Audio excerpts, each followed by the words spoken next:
Ayan guys, ang daming ulo ng isda ang lalaki. Ayan. Anong isda ito ate? Anong isda ito? Lapu-lapu? Lapu-lapu.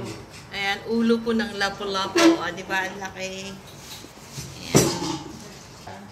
Ayan. May kasag din si ate.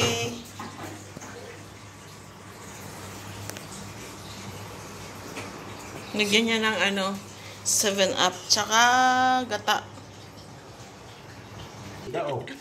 Ayan si kuya. Naglilinis po ng isda. Ayan o.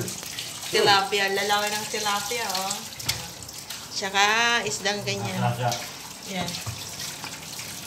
Diyan sa Pilipinas, mga litson-litson. Dito naman, mga seafoods lang po. Ayan. Yan din yung tulingan. Ayan. Ang dami. O, diba? Puro isda kami dito, guys. Ayan. Isda lang, mga seafoods. Ayan. Laway? Ayan si kuya. Ano mo yung kuya pagluto? Prito. Pritohin daw ni kuya. Diba? Yan si kuya. At saka si ate. Yan po si ate. Matagal ko nang kasama dito si ate. Siya po yung may-ari ng tinitirhan ko. Pero, milyonarya na yan sa Pilipinas.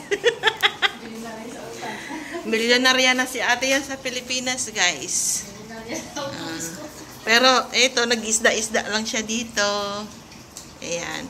Sa Pilipinas kasi yung nagpalitson siya doon para sa pamilya niya. Dito naman, seafoods kami. Magmumukbang daw kami nila ate. Sila kuya. Saka yung mga borders. May mga borders din si ate dito. Puro kami mga Pilipino dito, guys. Ayan. Ngayon, mukbang talaga tayo. Tatlo na. Alalaki pa naman yung niluto ni ate na isda ay. Ayan. Tapos magmukbang tayo. Tatlo. Siya po si ate Vivian. Taga Cagayan de Oro. Ayan. Ngayon, mukbang talaga tayo ngayon. Oh, lalaki oh.